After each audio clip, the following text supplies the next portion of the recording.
रविवार प्रदोष व्रत कथा। एक गांव में एक बहुत ही गरीब ब्राह्मण अपनी पत्नी तथा एक बालक के साथ रहता था। उसकी पत्नी प्रदोष व्रत किया करती थी। एक दिन जब ब्राह्मण का पुत्र गंगा स्नान करने के लिए जा रहा था तो रास्ते में उसको कुछ चोरों ने घेर लिया और बोलने लगे, हम तुम्हें जान से मार देंगे, नहीं तो तुम अपने पिता का छुपाया हुआ धन हमें बता दो। बालक विनम्र भाव से बोला, बंधु, हम बहुत ही गरीब एवं दुखी हैं, हमारे पास धन कहाँ है। चोर फिर से बोला कि तेरे पास जो पोटली है उसमें क्या बंधा है। बालक ने जवाब दिया कि मेरी माता ने मुझे रोटी बना कर दी है। दूसरा चोर बोला कि यह तो बहुत गरीब और दुखी है, इसे छोड़ देते हैं। बालक इतनी बात सुनकर वहां से आगे निकल गया और एक नगर में जा पहुंचा। नगर के पास एक बरगद का वृक्ष था। बालक वहीं बैठ गया और थकने के कारण वहीं पर सो गया।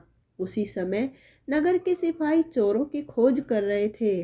खोजते खोजते बालक के पास आ गए। सिपाही बालक को चोर समझकर राजा के पास ले गए। राजा ने उसे सजा दे दी, कारावास की। और उसी रात को भगवान शिव ने राजा के सपने में आए और बोले कि यह बालक चोर नहीं है, इसे कल सुबह होते ही छोड़ देना तो तुम्हारे राज्य का वैभव और धन धान्य वृद्धि होएगी।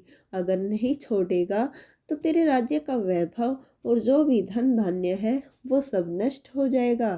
प्रातःकाल होते ही राजा ने बालक को बुलाया और सारी बातें पूछी। बालक ने अपनी सारी बात बताई।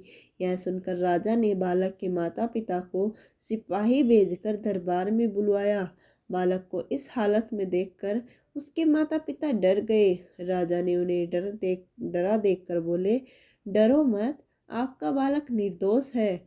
हम तुम्हारी गरीबी देखकर तुम्हें 5 गांव दान में देते हैं। यह सुन ब्राह्मण अत्यंत प्रसन्न हुआ और अपना जीवन सुखपूर्वक बिताने लगा। अतः जो भी मनुष्य रवि प्रदोष व्रत करता है उसका जीवन सुखमय और आनंद से भर जाता है।